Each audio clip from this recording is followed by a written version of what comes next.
people introduce me by reading from my book. It just makes me feel so good to hear my own words. Thank you very much for having me. I'm delighted and honored to be in your gorgeous, still relatively new building. Are you ready for a kind of a rigorous learning experience? Because I'm going to talk fast.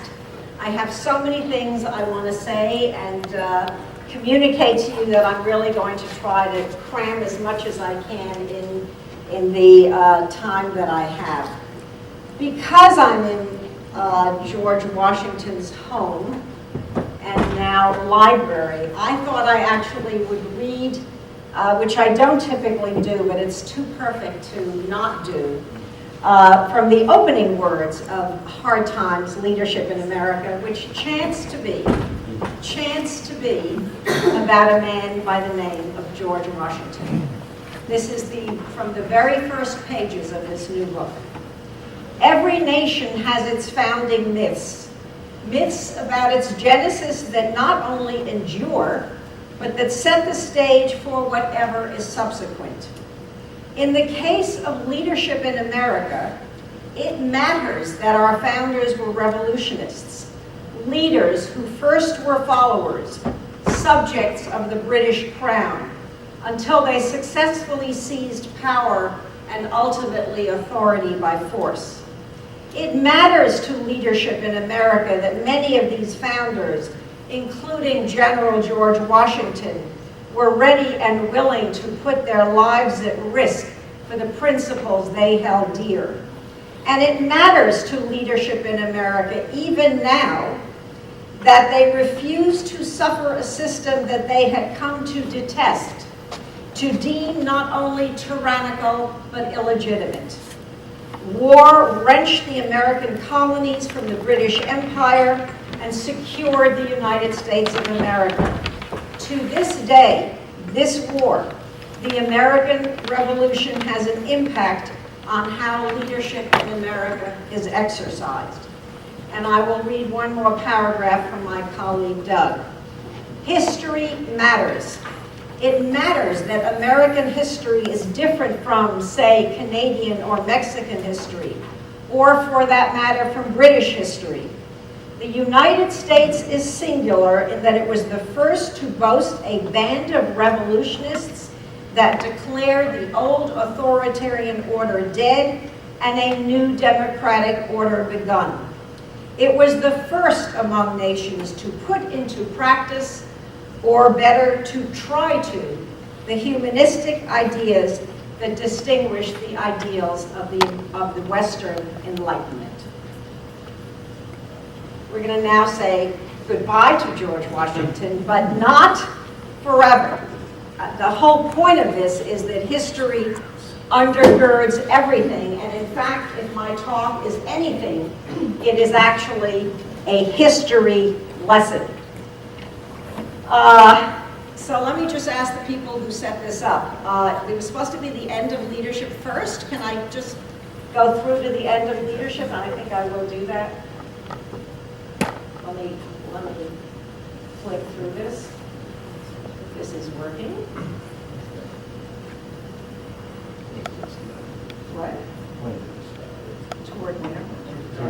Toward the back. There we go. Okay, can we get this up full screen?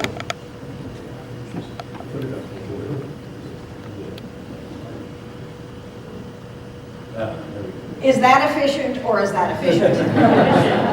Okay, so I want to start with this book, and I'm going to end with Hard Times, because this will give you an idea of my own intellectual journey, and that's really in part what I'm talking about. I am a member of something called the leadership industry, okay? So people have been interested in leadership, as you all know, since the beginning of recorded history. We could go all the way back to Lao Tzu, to Confucius, and we will touch briefly on Plato, but it is only in the last 40 years or so that people like me have made a living out of leadership. How many of you have ever taken a leadership course? I rest my case.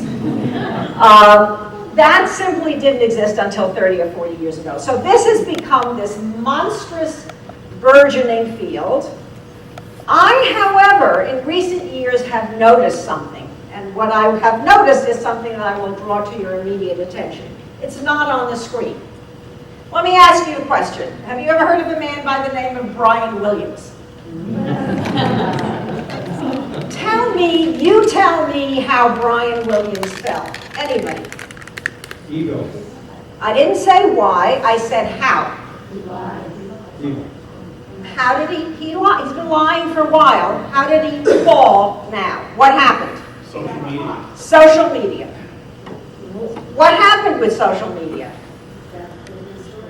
You know he fabricated. Somebody challenged on Facebook. It went viral. In other words, somebody that, do you know who it was, by the way?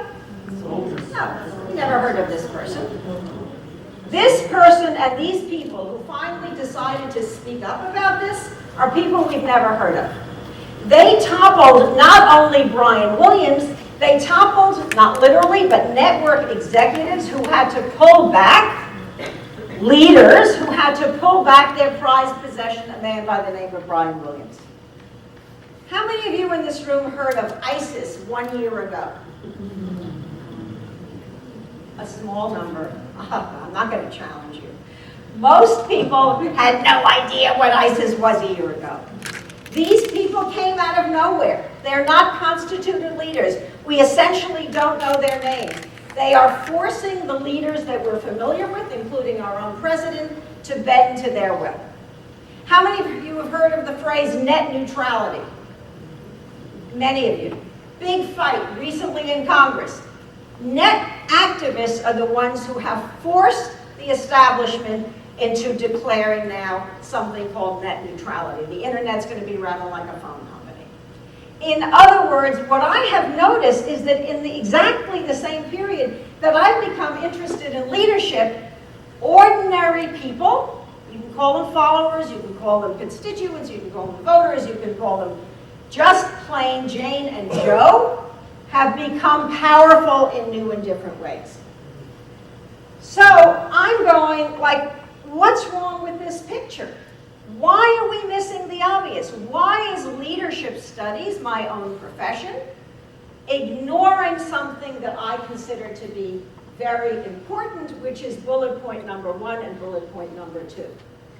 Leaders are losing power and influence. Followers are gaining power and influence. One way of thinking about this is not to think of leadership as something that is about a single individual.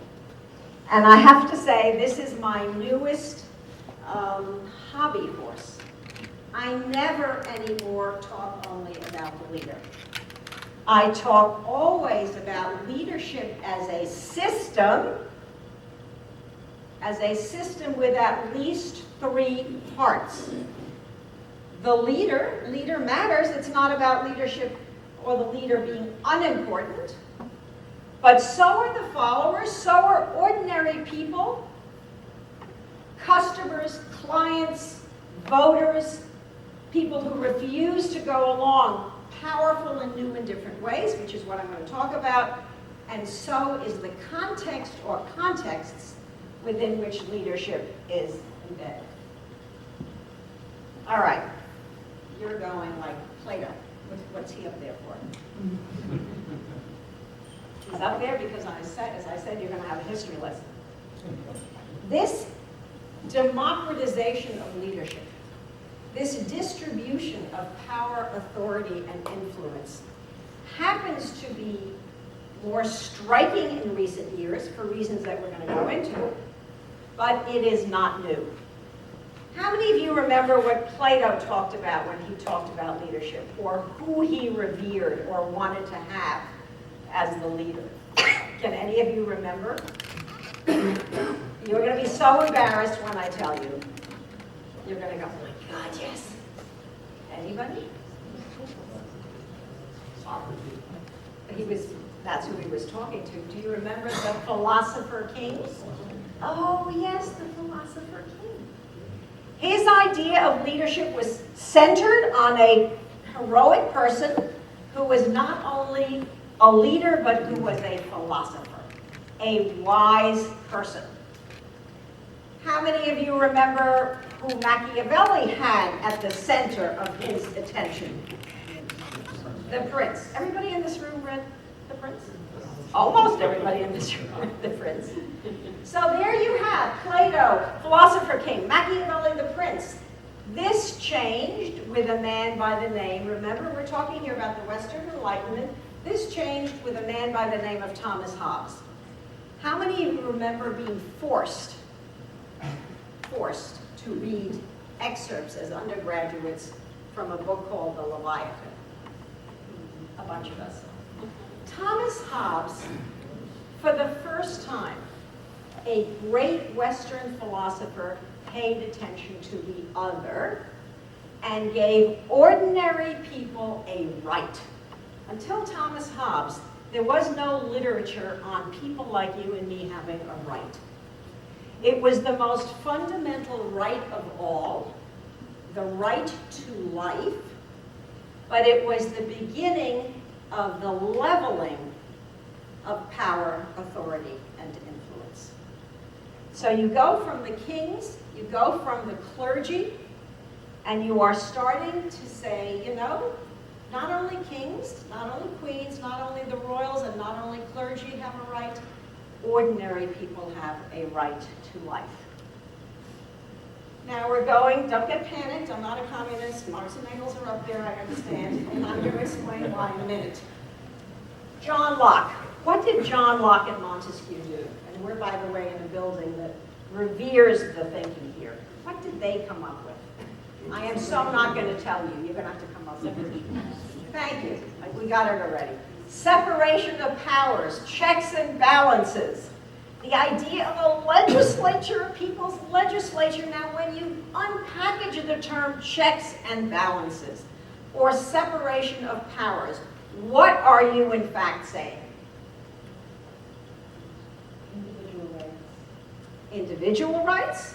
Absolutely. What else? Sharing power. Sharing, you are, when you say I'm checking and balancing, when you're separating powers, you are diminishing the leader. What I'm trying to get you to understand is that the trajectory of history, from Plato and Machiavelli, to Hobbes to Locke, is all about this gradual leveling.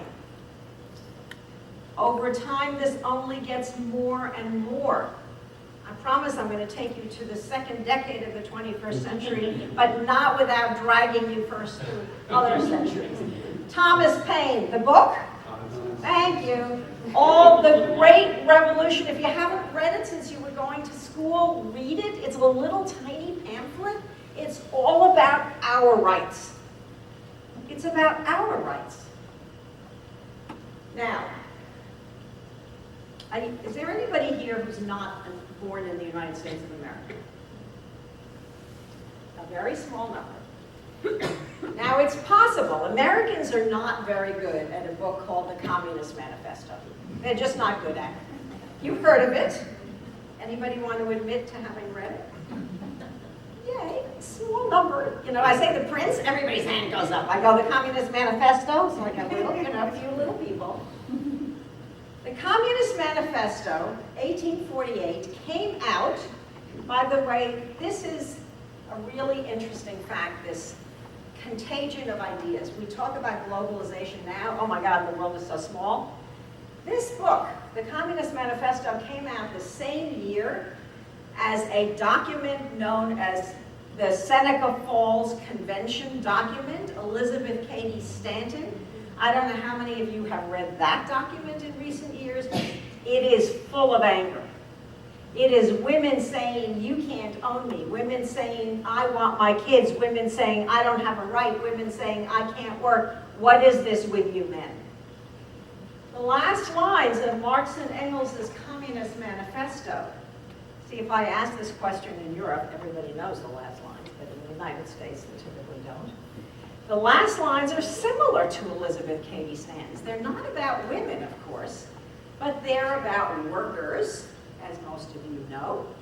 And the last lines, they're very famous. They're probably going to sound familiar to most of you. Workers of the world unite. You have nothing to lose but your chains. So you're in the 19th century here, and you're starting to have abolitionist movements. You're starting to have women's movements. You're starting to have these pressures from below, these anti-leadership pressures, anti-power pressures. It is about the changing times, and that's what I'm trying to talk about. I don't have to take you through these because you can read for yourself. Gandhi and Mandela, same thing. I could talk about Mandela's trial in 1964 in a courtroom in South Africa where he gave his greatest speech ever, which is all about equity. It's an anti-leadership document. It is a pro-followership document. King and Friedan, another amazing confluence of time, 1963. How many of you read The Feminine Mystique, or at least know about it? A lot of you. Same year was Martin Luther King's arguably best document ever, Letter from Birmingham Jail. Both of them in 1963.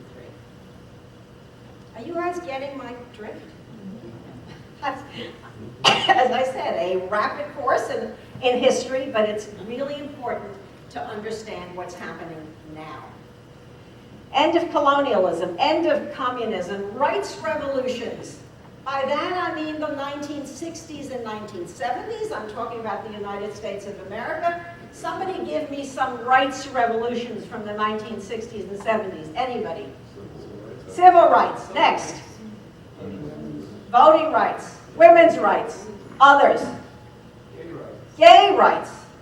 You know, it started in 1969, a riot in a place called Stonewall. Stonewall in New York City. Started then. Other rights.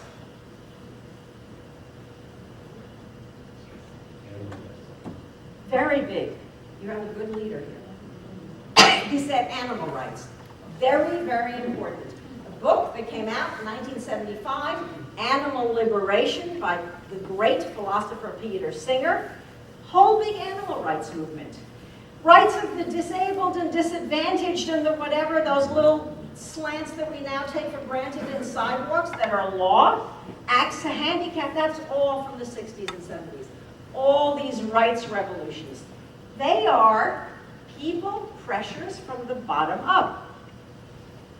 It's putting leadership on its head. It's changing our conception. Did change, has changed, should change our conception of what it takes to be governed. Okay, so let's see.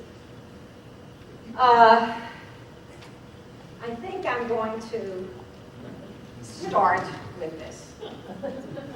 Now, the end of leadership makes the argument that because of two huge changes, the trajectory that I'm talking about, that is the leveling or the equalization of leaders and followers, has accelerated in the last 10 years or so, 10, 15 years or so. Now, with the Lewinsky legacy, what I'm trying to suggest is that there are cultural changes that allow us now, free us now, to invade leaders' private lives as has never before been done in human history. So Bill Clinton, am I allowed to talk about sex at Mount Vernon? Give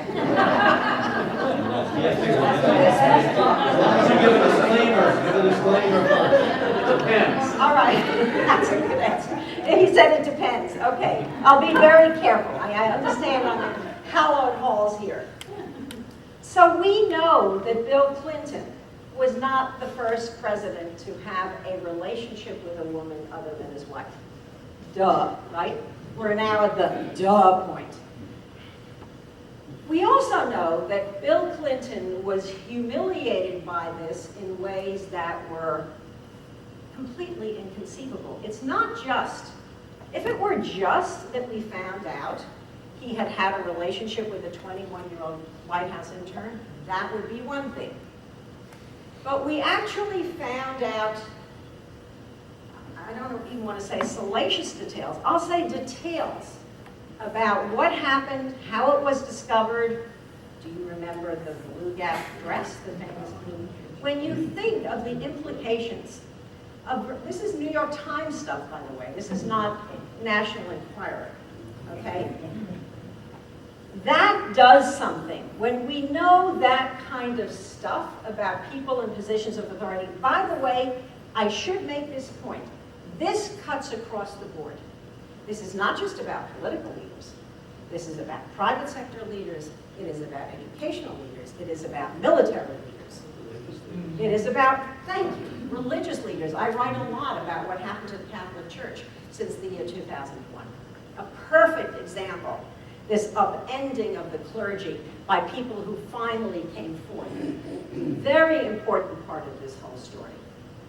Are you like understanding this cultural, it's a shift, it's an earthquake. Now, does the name Dominique Strauss-Kahn mean anything? Yeah. Oh, I obviously can talk about sex, and this audience is clearly very knowing.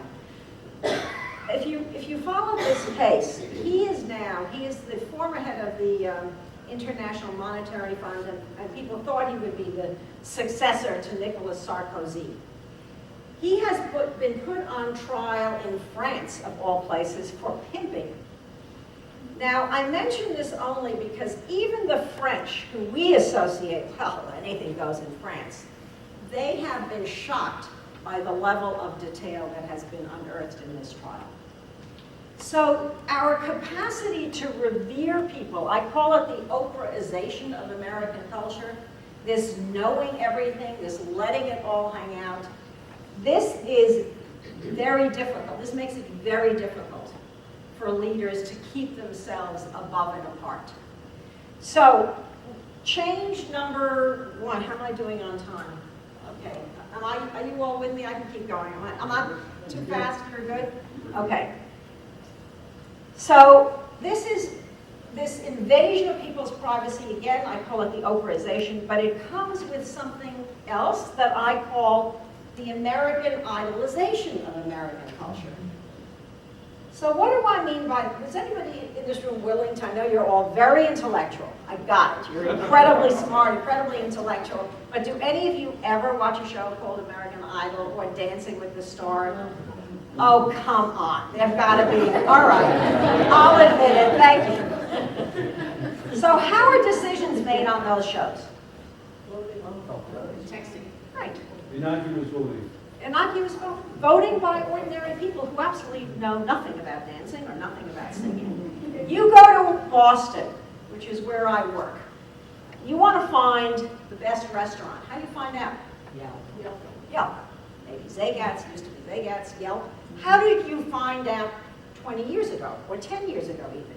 If you went to Boston 10 or 15 years ago, you wanted to find out 3 really good restaurants. There was no Yelp. There might have been a Zagat's, but historically, what did we do when we needed to know something like that? Oh, you are no help at all. You are so no help. My point was going to be you would read up on an expert, but not this crowd. No, not this crowd asks the cabbage. All right, okay. Basically, we have turned to experts. Okay, so you went to a doctor 10 years ago, and he told you to take a pink pill, or she did. No, 10 or 20 years ago, likely would have been. He told you to take a pink pill. And likely as not, you took the pink pill. You go to a doctor now, tells you to take a pink pill, what are you likely to do? And then if the conventional wisdom online says it's a blue pill, what do you do? Doctor, you go back to this doctor and say, what's the matter with you? You told me to take a pink pill. Online it says I should be taking the blue pill. This is what I mean. In the old days, if you wanted to buy a refrigerator, You went to the company and you looked at the advertising that the company was giving you about what refrigerator to buy. What do you do now? You go online, you check with other people. You don't any longer listen to the experts. Or at least you don't listen to the experts in the same way you used to. This is what I mean about a changing American culture. Now, does anyone want to guess? I said there were two main reasons that this trend, this leveling trend, this disempowerment of leaders, which makes it very hard to lead, by the way, very hard to lead, this increased autonomy of followers. I said there were two reasons. One is changes in the culture. Does anybody want to guess? Technology. Somebody said it here. Technology. Technology.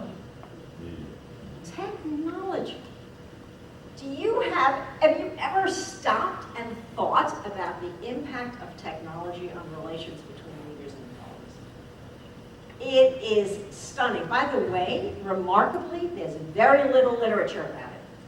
Very little literature about it. But it is stunning. Now, I don't have time to take you through all of this, but I'll take you through some of it. Just look at the top line. Information used to be a valuable, precious resource. It isn't any longer. Everybody knows everything, or lots more people know lots more about lots more things. Expression. We're all rattling on, many of us anonymously, tearing down people in positions of authority we could have never done before. Not only did we not have the megaphone we have now, but if we're anonymous, we can do so viciously without being identified. The capacity to express, the capacity to be informed, the capacity to express ourselves, the capacity to connect with others. The Facebook revolution, the Egyptian revolution, the Arab Spring is now sort of degraded or denigrated. No, this capacity to connect is really, really important. Make no mistake about it.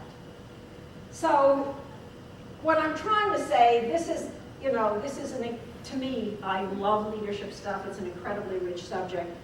Suffice it to say that the rise of Barack Obama, about whom no one had heard until there was this move, the name Barack Obama, it was Hillary Clinton who was supposed to be the Democratic nominee in 2008, not a man by the name of Barack Obama who was largely unfamiliar. It's people power. It's a power away from the establishment. The Tea Party. Do you realize how new it is? Do you realize how it's the tail that's been wagging the Republican dog? I pity John Boehner. You know, he's a perfectly okay, whatever your political views, he's a perfectly competent, okay guy who walked into this Tea Party vice without having any idea where this sort of people power movement came from.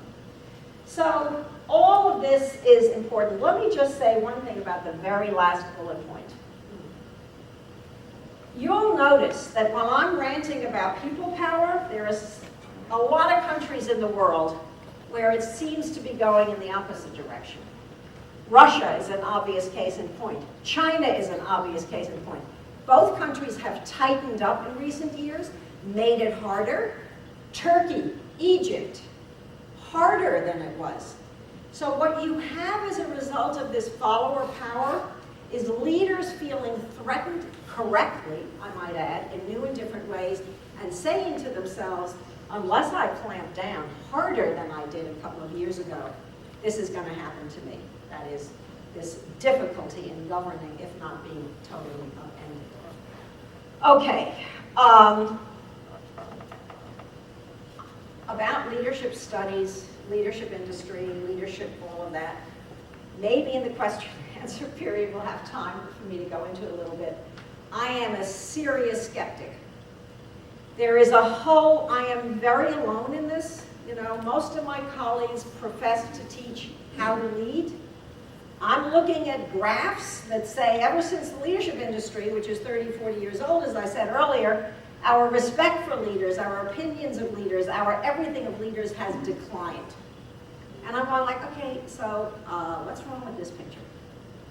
So I am very skeptical, as I said, in ways that maybe we'll have time to go in later. I'm not going to go in, but you can see from the questions and comments that I have up here, which you can take a look at for a split second, of some of my concerns.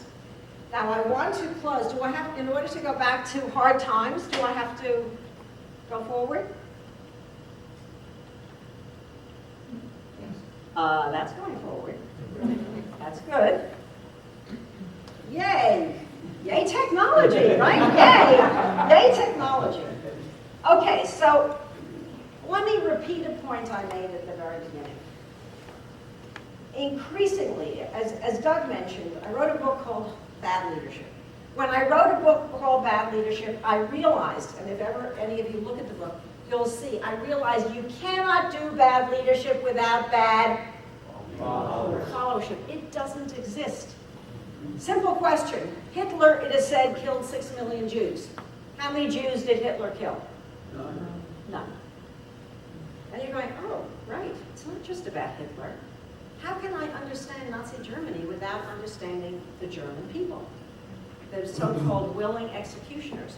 Without going into that in any detail, you cannot have bad leadership without having bad followership.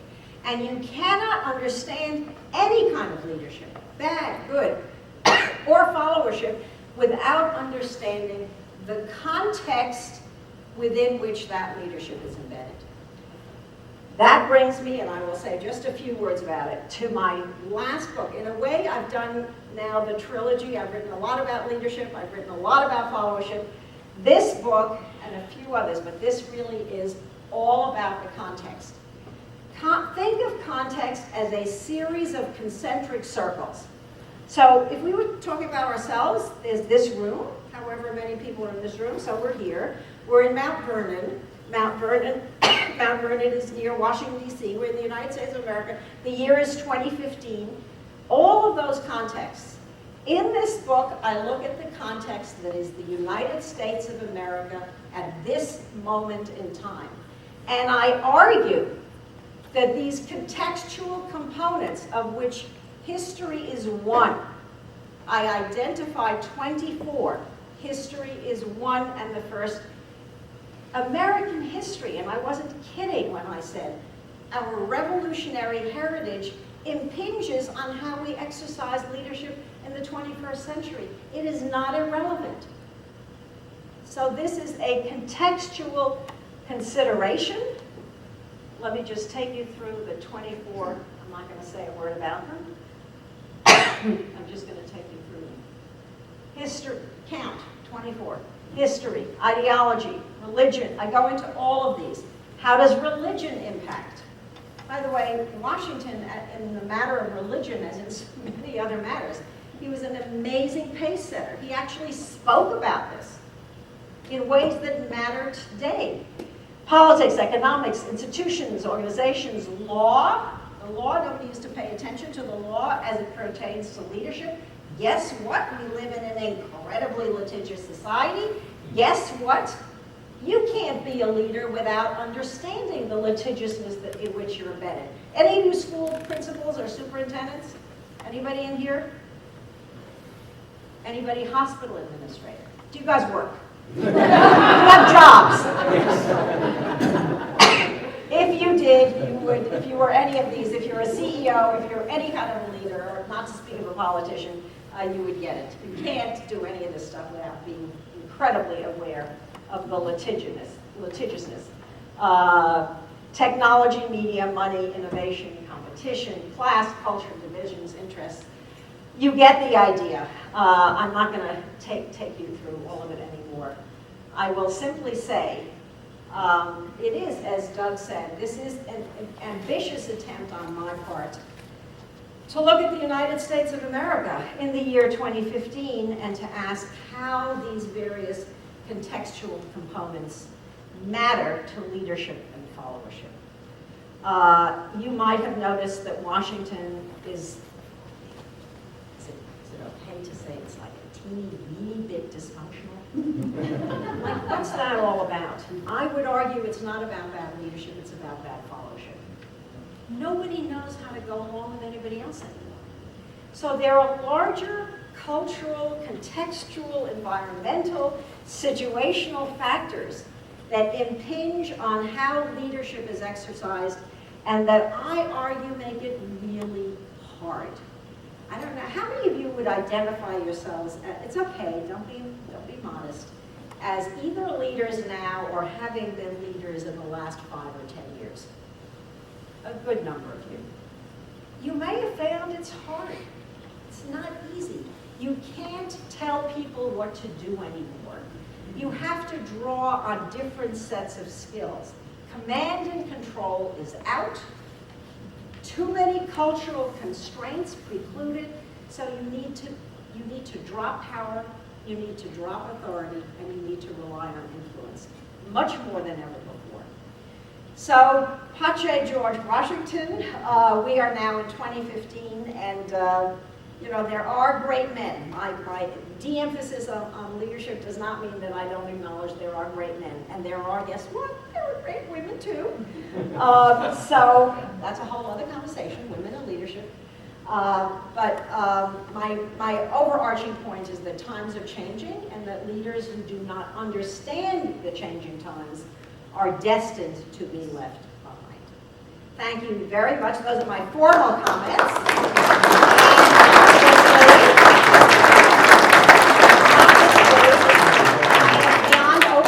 Questions, assuming they're nice and polite and friendly and don't challenge me in the least. Yes. Yes. To what extent do you see, to what extent do you think situations can make a leader, particularly very stressful situations that require action?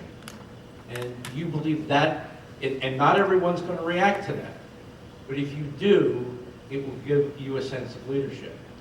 So, the best example, yes, and of course the best example is a man that until rather recently was known as, you know where I'm going, I think, America's mayor. So, I don't know, any of you New Yorkers? Oh, some of you. So America's mayor, a man by the name of Rudy Giuliani, as those of you who are New Yorkers might well know, had there been an election for mayor of New York City on September 10th, 2001, Giuliani would have lost. People disliked him, minorities hated him, and he was simply not, he was not, by the way, ineffective. We need to make distinctions here among various characteristics. He's not an idiot, he was not ineffective, but he was not well liked. So, September 11th comes along, and the man is made instantaneously into something of a heroic figure, a mantle he held for years until he was dumb enough to demolish his own image. So yes, to go to your question specifically, crises, you know, in a crisis, we do look for leadership. I can talk about, you know, the leveling between leaders and followers from now till doomsday. There is a, first of all, we're hardwired to look for leaders. There are reasons we look for leaders. This is not to diminish the importance of leaders.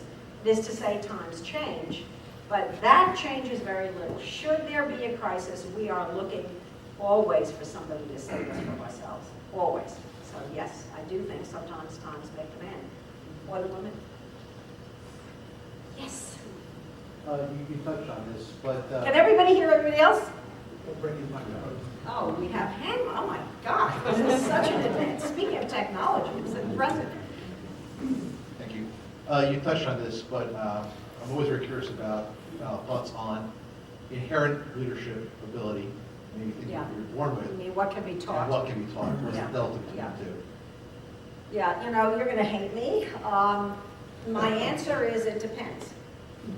You know, mostly with leadership, that's the best answer, because so much of it is contextually driven. My overarching answer to that question is,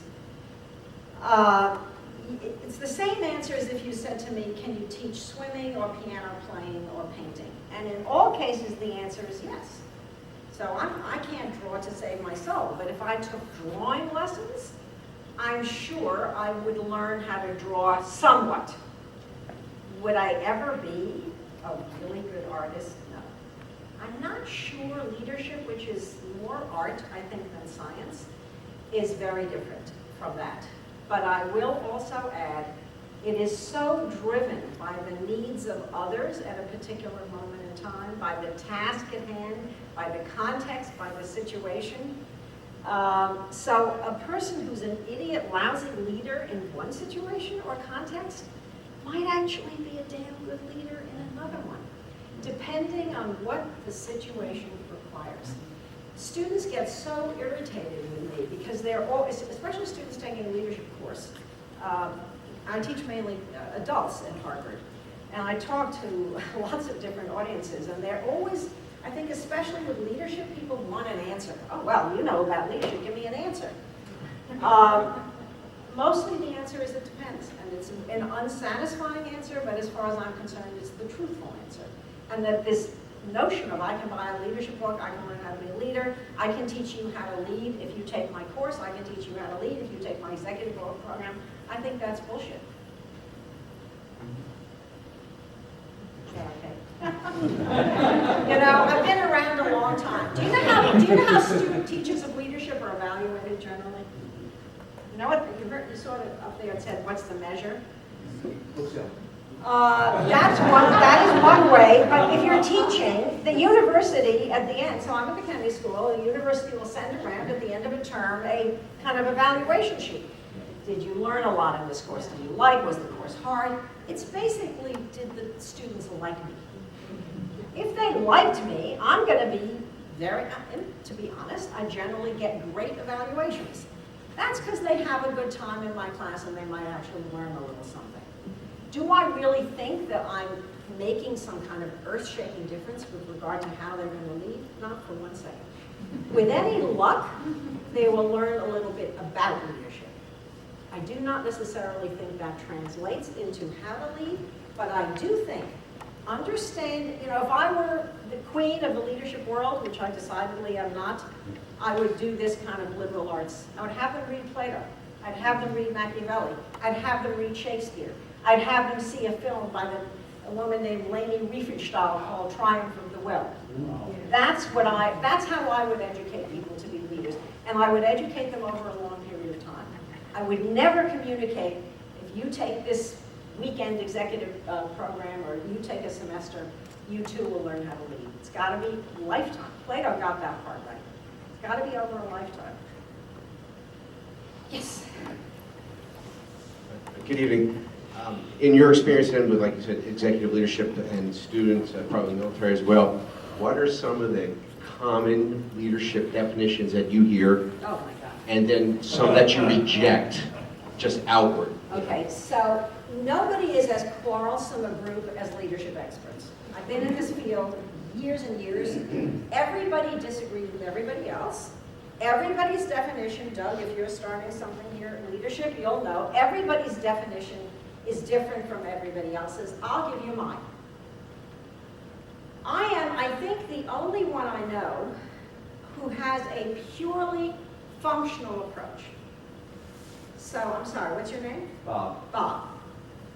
So, Bob, do you happen to know what Mao Zedong said about power? Anybody? You get an A.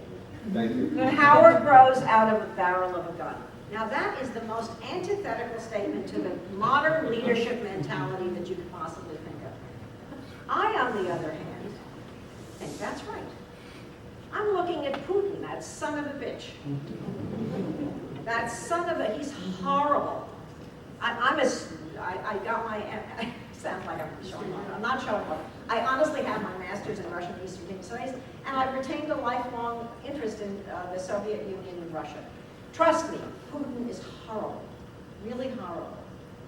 So does that mean he's not a leader? He's using the barrel of a gun to get his way in Eastern Europe, at least so far. That to me is a leader. He's, to me, a leader.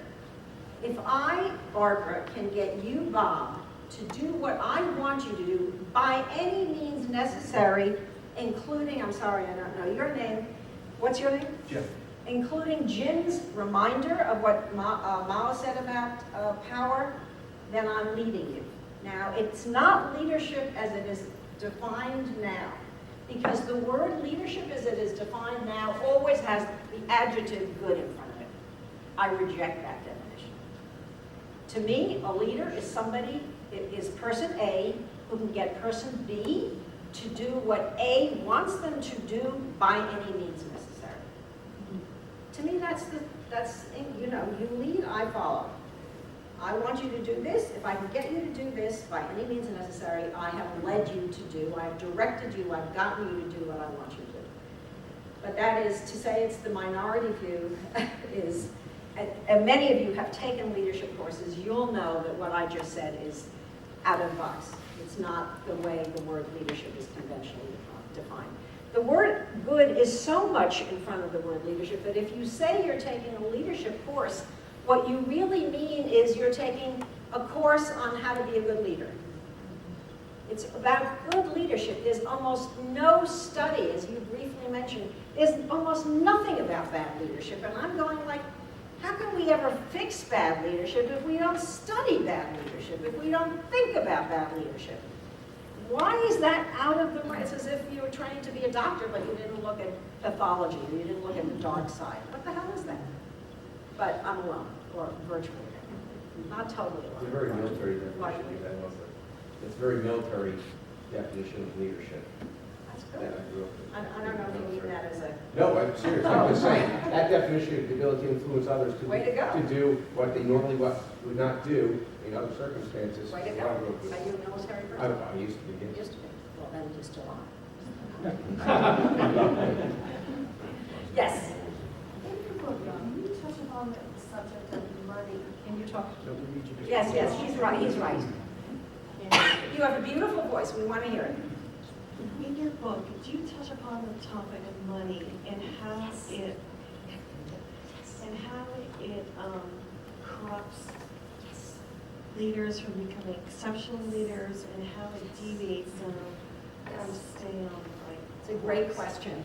Here's how good a question it is. I have a chapter on money in hard times, and my first line in that chapter is, I wasn't going to write about money, but I decided I could not do this book without writing about money.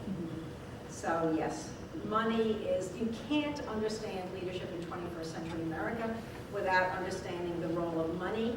This applies again across the board. You know, our tendency is to think, okay, political leadership, but it's not just about political leadership. The impact of money, big money, is pervasive. I talk about it in the book. It's, you know, big sports, and it's in the arts, and it's in education. Places that we don't particularly think it is, it is. So, yeah, thank you. Yes. Yes? Do you think that the devaluation of leadership in the last 4 years is due? Do you think that the devaluation of leadership over the last 40 years is due to the availability of leadership classes and ways to learn leadership? You have no idea what a good question that is. I have actually thought a huge amount about that. First of all, maybe you're right, but as far as I can tell, you're not quite right, but you could be right. Here's my explanation for it. First of all, the leadership, I use the word industry advisedly. It's about money. This is a big, huge money-making business. It's like a kind of a quackery. It's a money-making business without much evidence that what we're selling makes much of a difference. It's capitalism at its most rampant. But my response to your question is a little backward, and in a book I did years ago, about 20 years ago, called Reinventing Leadership, I actually looked at this. This came out in about, I don't know, in the 90s sometime. And I asked the question, kind of that you asked, why has this happened?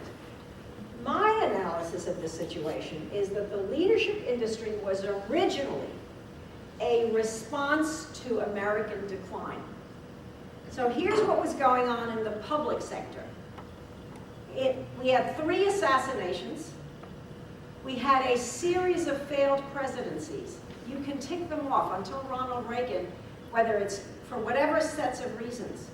Failed presidencies. They weren't reelected. Nixon was pushed out. Johnson felt he couldn't run anymore. The whole public or political class seemed to be sort of like, oh my God, what's going on here? More importantly was what was happening in the private sector. In the post-war period, the 60s and 70s, America was king, queen of the world. We just had it all. I don't know how many of you can remember that far. It was a great, great time. It was morning in America. Where was the first challenge to American corporate hegemony? From where did it come? Japan. Japan. And what was it in? Cars. What? General Motors? Challenged by names we couldn't pronounce? Toyota?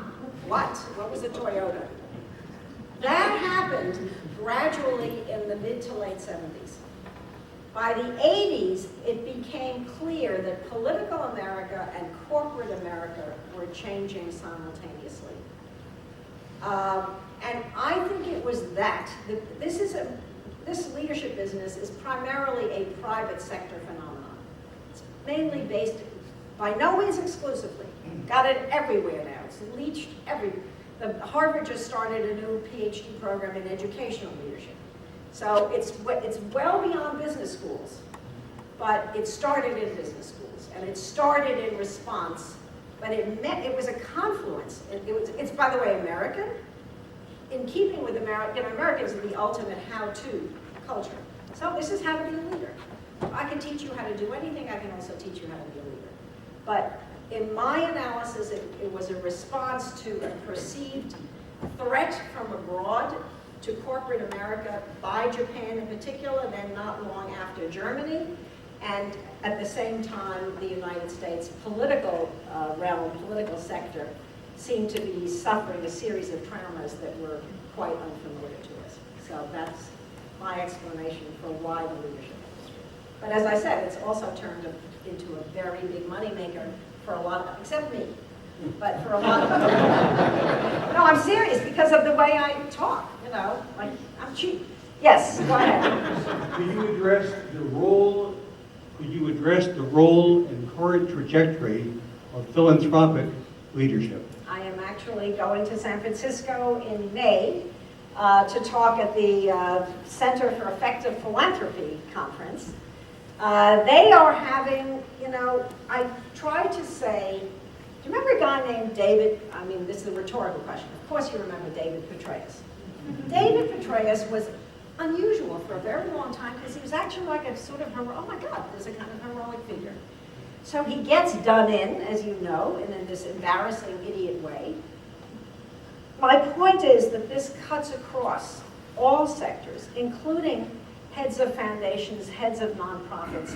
They are by no means immune, any more than any other sector, to the kinds of trends that I'm talking about.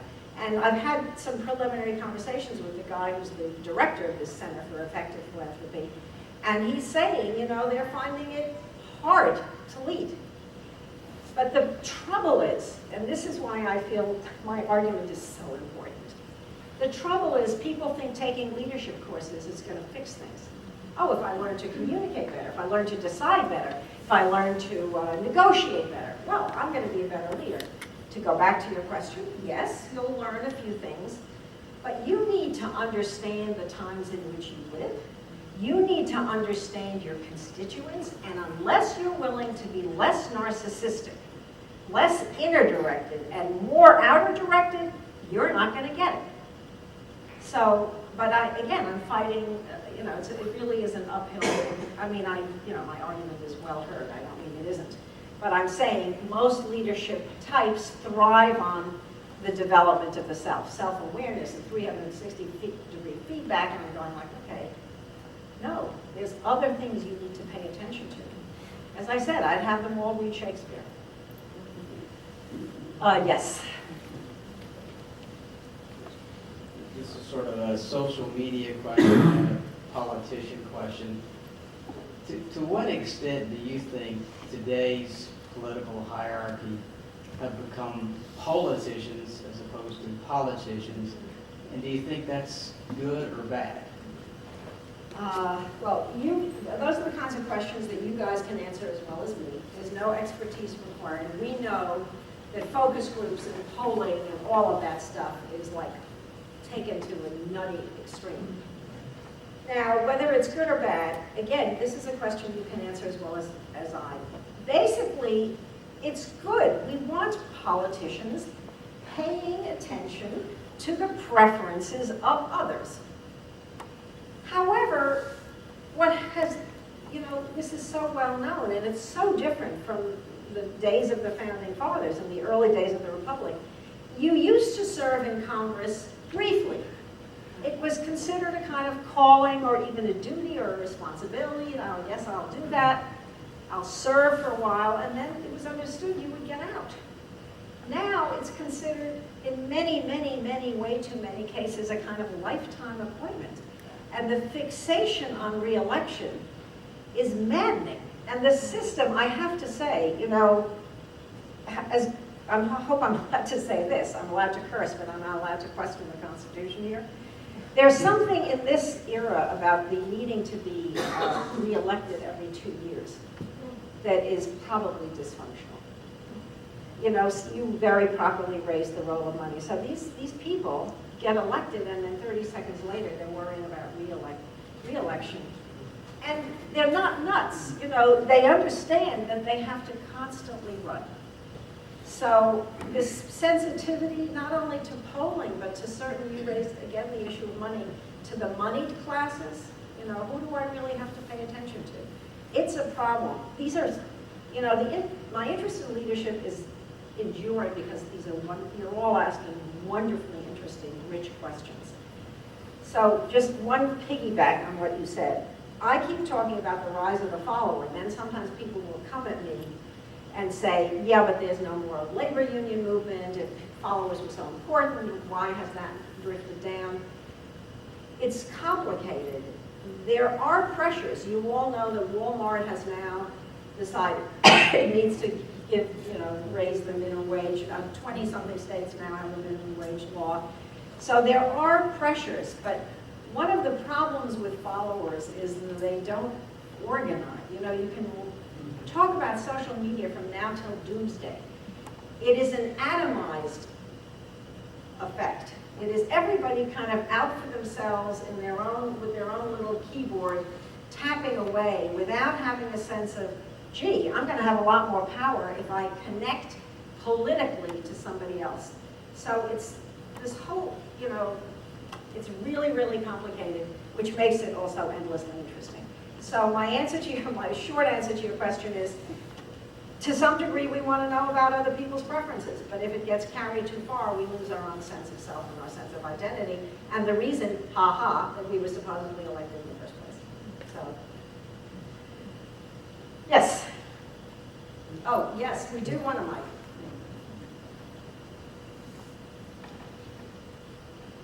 Well, thank you for all kinds of things.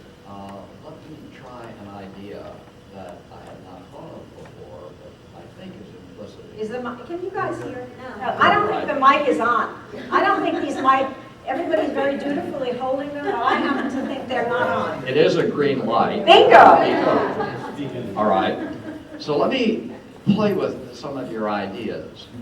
It seems to me, what you said, and I would agree with, that a society that's culturally used to what I will call cacophony, and this is exactly what you're talking about, can probably muddle through without clear leadership.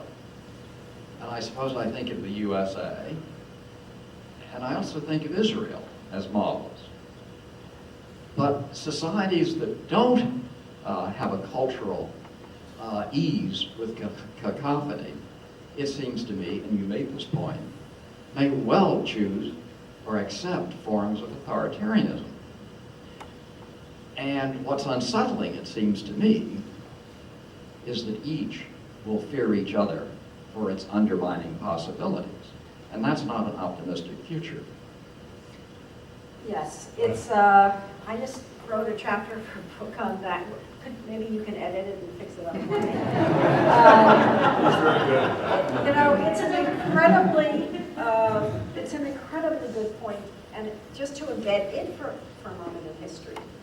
You know, when the wall fell in 89, 90, 91, and communism collapsed, the Soviet Union folded, we all thought, wow. And we had reason to think for a while, this is going to be amazing. The world is really going to be a better place. By the way, we thought a lot of things. We thought there would never again be anti-Semitism in Europe after the second, you know, the never again. And what's interesting for those of us who have lived long enough is to see some things cycle back. Anti-Semitism in Europe has cycled back. And what you're describing is cycling back.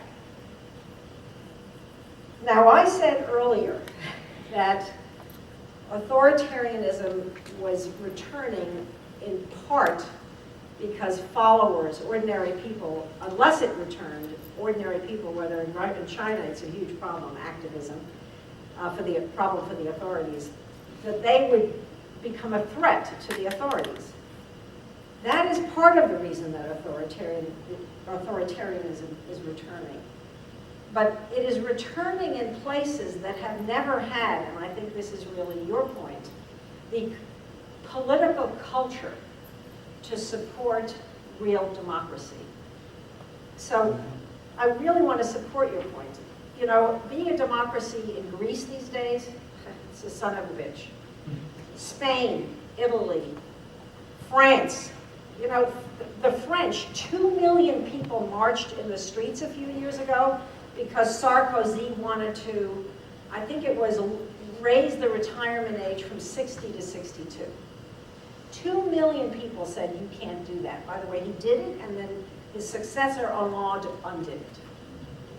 So good governance now in democracies is really, I'm sorry to come back to this, it's really hard, not just in the, I talk about the United States, but in democratic cultures it's really hard.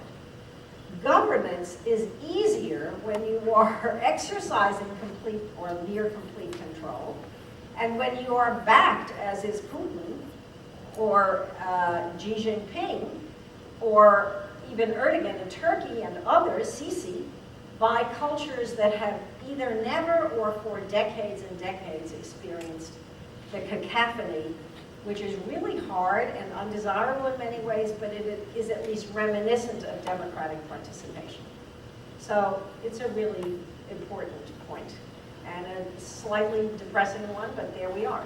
By the way, the world is fixated on ISIS, but you know, my own interest is in Europe. Listen, Europe is like, what? I thought Europe was settled. Guess what? It's not settled. Guess what? The map has been redrawn. What is this? The map has been redrawn? The Europeans, the Americans are watching as the map is being redrawn? What the hell is going on here? So it's tough, really tough. One more. One more. One more. Oh, wait a minute. Okay, so who's got the smartest question? Do not ask your question if it's dumb, okay? You're on. You are? Okay. Hang on. You had your hand raised. I better not forget it. No. How difficult is it to create good followers and good leaders in a time when we grew up in a time, I'm assuming most of us, when we had Walter Cronkite, we had one message. We all had a very similar common delivery of information, entertainment, experience. And now, like he used the word cacophony, how do you have good leaders and good followers in the world that is so diffuse? Yes, it's a great question. And I'm going to give you, I think they want us to stop, so I'm going to give you a relatively short answer. Here's one suggestion. Instead of teaching leadership all the time, and if you unpackage the idea of what does it mean to teach leadership, it means that everybody's supposed to be a leader. Nobody's supposed to be a follower. You know, if you're a really valuable person, and I'm at Harvard, they talk about leadership all the time. If you're a really valuable, important person, you're going to be, quote, a leader. By definition, you're a leader. That's a good thing. Nobody talks about developing good follow. I teach a course called followership, and I can assure you I get fewer students registered for my course on followership than I do. They go like, what? I don't want to learn how to be a follower. I want to learn how to be a leader. My own suggestion would be to return to something that we had when we were kids, at least I did, which is called, guess what, civics. The idea of civics is we are all in this together. Sometimes you will lead, and when you lead, I need to learn how to go along with you. I need to learn how to compromise with you. I need to learn, when you're leading, I need to learn not to be a leader. I need to learn that at certain moments, I shouldn't be a leader. I should shut up and go along because it's in the interest of the whole. So there's something about teaching leadership that is very much about the exaltation of the individual rather than the group. America is, as we all know, a highly individualistic society. Tocqueville was struck by that in the 1840s. However, if we carry that to excess, it ain't good. And we see that in this dysfunctional DC, and it is to some degree embedded in a culture which is beset by something I call the leadership industry instead of civics, which would be bringing us together rather than driving us apart. So, short answer.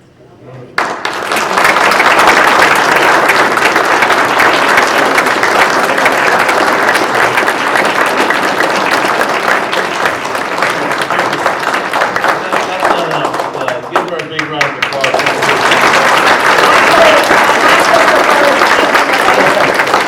Well, they're all going to get up in a minute, so you can count that.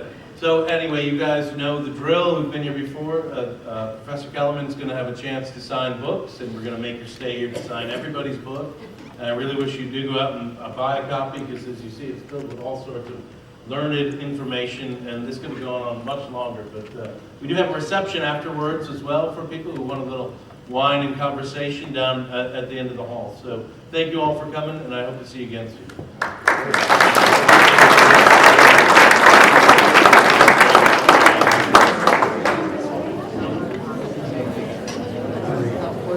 Oh, it's off. Oh, you can walk by. I don't know why you did that. Nah, it was off. Yeah.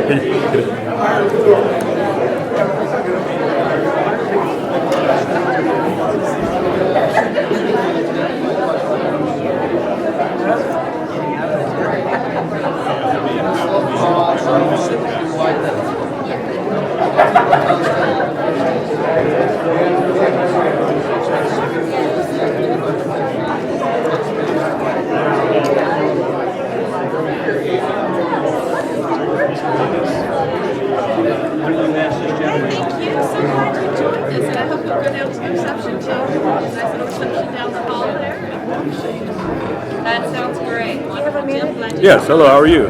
Fine, thank you. I really enjoyed this. I would like to send this to my son. Is there a way that it's on?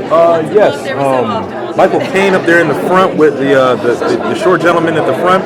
He can, if you give him your email, he can get you this. He can get you the link that we web streamed it out. So if you give him your email, Caine. Yep, Okay. Michael Caine. And if it happened to post in another area, then he'll contact me, and I'll make sure you'll get it.